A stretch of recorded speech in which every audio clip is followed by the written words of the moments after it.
오늘 마태복음 7장 1절에서 5절 말씀을 본문으로 비판과 판단의 죄라는 제목으로 하나님의 말씀 증거하도록 하겠습니다. 성도가 반드시 버려야 할 죄 여덟 번째 시간입니다. 우리가 앞서 성도가 반드시 버려야 할 죄 네 번째 시간에 살펴보았던 하나님이 특별히 엄하게 심판하시는 교만의 죄에서는 오늘 살펴볼 비판과 판단의 죄가 포함됩니다. 성경 베드로전서 5장 5절에 하나님은 교만한 자를 대적하시되 겸손한 자들에게는 은혜를 주시느니라고 말씀하고 계십니다. 하나님은 예수님을 믿는다면서도 다른 사람들을 자꾸 판단하는 사람 편에 서지 않으시고 오히려 그러한 자를 대적하십니다. 이렇게 하나님이 대적하시는 사람, 즉 그분의 진노 아래 있는 사람은 이후에 그 대가를 전부 치르게 될 것입니다. 그렇기 때문에 예수님은 우리에게 오늘 본문 마태복음 7장 1절로 2절에 이렇게 말씀합니다. 비판을 받지 아니하려거든 비판하지 말라. 너희가 비판하는 그 비판으로 너희가 비판을 받을 것이요 라고 경고하고 계시는 것을 볼 수 있습니다. 다른 사람들을 판단하는 자에게는 하나님의 진노가 임합니다.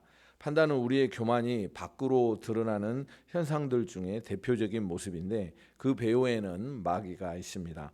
마귀는 참소하는 자입니다. 다른 이들을 판단하고 비난하는 것이 마귀가 하는 일입니다. 우리가 다른 사람들에 대해 듣거나 본 모든 것을 판단하려 한다면 그것은 주제넘은 짓이라는 사실을 알아야 합니다. 대개 우리는 그들의 행동이나 실수의 배경과 동기를 모른 채 보이는 것만으로 그들을 판단하게 됩니다. 이러한 판단은 마음속에 있는 악한 독약입니다. 그러므로 판단의 죄를 버리지 않는 사람에게는 하나님의 무서운 심판이 임할 것입니다. 무서운 심판에 대해 경고하기 위해 예수님은 판단하는 사람들을 가리켜 오늘 본문 5절에 외식하는 자라고 부르셨습니다. 예수님은 그런 자들이 천국에 들어가지 못할 것을 경고하셨습니다. 우리는 비판하는 마음을 조금도 용납하지 말아야 할 뿐 아니라 진정으로 미워하고 버려야 예수님의 나라로 들어가게 될 것입니다. 우리는 종종 상대방이 우리의 뜻대로 행하지 않을 때 그들을 향한 짜증이나 반발심에서 비판을 하게 됩니다. 사실 우리는 그들의 선생이 되어 그들을 꾸짖는 것을 즐기고 있는 것입니다. 그렇다면 이런 죄를 극복하기 위해 어떻게 해야 할까요? 첫 번째로 변명을 멈춰야 합니다. 우선적으로 해야 할 것은 비판하는 마음이 우리에게 충만하다는 것을 인정하고 그것에 대해 변명하지 않는 것입니다. 우리는 내가 다른 사람들의 잘못을 지적해야 그들이 일을 망쳐놓지 않을 것이다 라고 변명해서는 안 됩니다. 하나님의 말씀에 비추어서 우리는 다른 이들을 비난하고 꾸짖거나 제3자에게 우리의 판단을 말하는 것이 주제넘은 짓임을 인정해야 합니다. 우리가 부당한 판단을 말하면 사람들은 그들에 대해 나쁜 선입견을 갖게 되고 결국 해를 입을 수 있게 되므로 우리는 그들에게 큰 죄를 범하게 되는 것입니다. 우리는 조용히 자신의 양심을 돌아보면서 우리 스스로에게 질문해 봐야 합니다. 나는 어느 부분에서 다른 이들을 판단하고 비난하는 죄를 범했는가? 비판하기 좋아하는 내 마음이 어떤 결과를 불러들였는가? 내 비판 때문에 다른 이들의 삶이 망가지지는 않았는가? 가정이나 직장에서 내 거듭된 비난이 그들의 영혼에 해를 끼치지는 않았는가? 이렇게 질문해 보는 것입니다. 만일 우리가 마음의 비판과 판단이라는 독을 가득 채우고 부모나 선생의 입장에서 그 독을 다른 이들에게 뿌렸다면 하나님의 정죄를 면할 수 없을 것입니다. 판단과 비판의 죄를 범한 사람이 거두어들이게 될 결과는 지극히 끔찍하다는 사실을 항상 기억하시기를 바랍니다. 왕에게 1만 달란트 탕감받은 종이 자기에게 100데나리온 빚진 자를 자비를 베풀지 않고 용서를 베풀지 않아서 다시 감옥에 갇힌 그 종의 비유가 말해주듯이 우리의 비판은 우리를 용서하신 하나님의 진노를 불러일으킨다는 것을 꼭 기억하시기 바랍니다. 두 번째로 자기 자신의 모습을 돌아보아야 하는 것입니다. 우리는 비판하는 마음을 버리기 위해 온갖 노력을 다 해야 하며 전심으로 회개를 해야 합니다. 예수님께서 마가복음 9장 47절에 이렇게 말씀하셨습니다. 만일 내 눈이 너를 범죄하게 하거든 빼버리라. 한 눈으로 하나님의 나라에 들어가는 것이 두 눈을 가지고 지옥에 던져지는 것보다 나으니라. 다른 이들을 판단하는 사악한 죄에 대항하여 철저히 싸우고 예수님이 밝히 보여주신 길을 따라가야 한다는 것입니다. 그렇지 않으면 이 죄에서 벗어날 수 없습니다. 그분은 외식하는 자여 먼저 내 눈 속에서 들보를 빼어라. 오늘 본문 5절에 이렇게 말씀하시죠. 이 말씀에는 하나님 앞에 나아가기 전에 먼저 판단과 비난을 중지해라. 그리고 그분 앞에 나가면 너도 똑같은 죄를 범하지 않았는지 여쭤보아라 라는 교훈이 담겨 있는 것입니다. 이 교훈을 잘 따르지 않는 사람은 쉽게 비판의 죄에 빠집니다. 유감스럽게도 우리는 여전히 예수님의 말씀을 따르지 않는 본성을 가지고 있습니다. 하나님 앞에서 잠잠히 자신의 더 큰 죄를 살피고 겸손해져야 함에도 불구하고 오히려 남의 잘못을 보면 즉시 비판을 합니다. 그러나 이때 하나님의 빛에 비추어 자신을 살펴보면 우리에게도 그들과 동일한 죄가 있고 심지어 더 악한 죄들도 많이 있다는 아주 놀라운 사실을 깨닫게 될 것입니다. 즉 그들의 죄는 눈에 들어있는 티와 같고 우리의 죄는 들보와 같다는 것을 깨닫게 되는 것입니다. 이런 사실을 깨달을 때 우리는 죄를 부끄러워하게 되고 형제를 비판하려는 주제넘은 생각을 버리게 될 것입니다.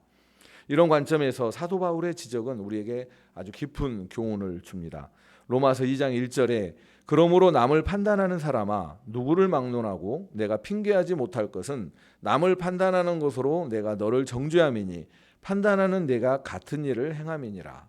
또 더 나아가 이렇게 경고합니다. 로마서 14장 10절에 내가 어찌하여 내 형제를 비판하느냐 어찌하여 내 형제를 업신여기느냐 우리가 다 하나님의 심판대 앞에 서리라. 그러므로 이제 우리는 새로운 길, 즉 새로운 자리를 선택해야 합니다. 다른 사람들을 판단하는 심판의 자리가 아니라 판단을 받아야 하는 피고석에 앉아야 합니다. 피고석에 앉아 판단을 받고 하나님의 심판의 말씀을 들어야 합니다. 이런 겸손한 자세를 취할 때 하나님이 더 이상 우리를 대적하지 않으실 것이고 우리는 우리를 비판하는 자의 손아귀에서 벗어날 것이며 5번의 재판에서 고발을 당하신 우리 주 예수님에게 속한 자가 될 것입니다. 우리 예수님은 아무 죄가 없으셨지만 5번의 재판을 감수하셨습니다. 죄가 있는 우리가 피고석에 앉는 것은 지극히 당연합니다. 만일 우리가 진지하게 우리 자신을 판단하기 시작한다면 가정이나 직장에서 주변 사람들에게 나에 대해 솔직하게 말해 주십시오라고 부탁하게 될 것입니다. 그리고 이렇게 우리 자신을 낮출 때 그들의 책망을 받아들일 수 있을 것입니다. 심지어 그들의 책망이 부당하다 할지라도 그것마저도 받아들일 수 있게 될 것입니다. 그리고 우리의 마음과 입술은 침묵하게 될 것이고 남을 그토록 재빨리 가혹하게 비판하는 아주 못된 버릇도 사라질 것입니다. 마지막으로 예수님의 보혈을 의지하는 것입니다. 예수님은 겸손한 사랑의 길을 가셨습니다. 죄를 뒤집어 쓰시고 자신을 낮추어 판단을 받으셨고 그렇게 하심으로써 그분의 몸, 즉 교회를 속량하셨습니다. 우리를 속량하신 것은 우리로 하여금 그분의 사랑을 실천하는 삶을 살도록 하기 위함입니다. 이런 삶을 사는 사람은 다른 이들의 실수를 비판하지 않고 덮어주며 또 책망하지 않고 용서하고 관용하며 비난의 말 대신 위로의 말을 건넵니다. 그렇다고 해서 죄를 용납하라는 뜻이 아닙니다. 만일 우리가 판단해야 할 필요성을 발견한다면 겸손과 사랑 가운데 분명히 그렇게 해야 합니다. 비판하는 마음을 극복하기 위해 생사를 건 싸움을 시작하는 모든 사람은 인간 안에 있는 아담의 본성 중 가장 깊이 뿌리내린 것이 바로 비판이라는 것을 알게 될 것입니다. 이런 마음은 나는 나에 대한 판단을 감수하고 내 입술을 흙에 묻어버리겠다라고 선언한다고 해서 하룻밤새에 그것이 사라지는 것이 아닙니다. 우리의 피는 비판의 본성에 철저하게 감염되어 있습니다.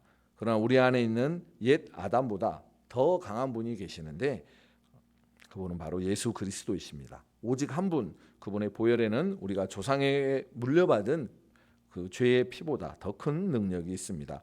우리가 언제나 새롭게 그분의 보혈을 의지한다면 그분의 보혈은 우리를 해방하는 온전한 능력을 발휘할 것입니다. 판단의 죄와 위선의 죄 때문에 우리가 마귀의 손아귀에 들어가지만 그런 우리를 건져내는 능력이 예수님의 보혈 안에 있다는 사실을 기억하시기 바랍니다. 그러므로 우리는 믿음으로 보혈의 속량의 능력을 우리의 것으로 삼아야 합니다. 그렇게 하려면 날마다 믿음과 기도로서 이 죄에 대항하여 철저하게 싸워야 합니다. 죄에 대항하여 싸우다가 혹시 패배에 직면할 때 낙심하거나 포기하지 말고 나의 이 패배에도 불구하고 나는 사랑하고 용서하기 위해 속량을 받았습니다라고 외쳐야 합니다. 자신의 부족함에도 불구하고 그리스도의 속량을 믿는 그 믿음으로 이 싸움에서 이기는 자는 다른 이들을 판단하는 큰 죄에서 반드시 벗어나게 될 것입니다. 할렐루야. 이 시간 주님 앞에 기도하는 시간 갖도록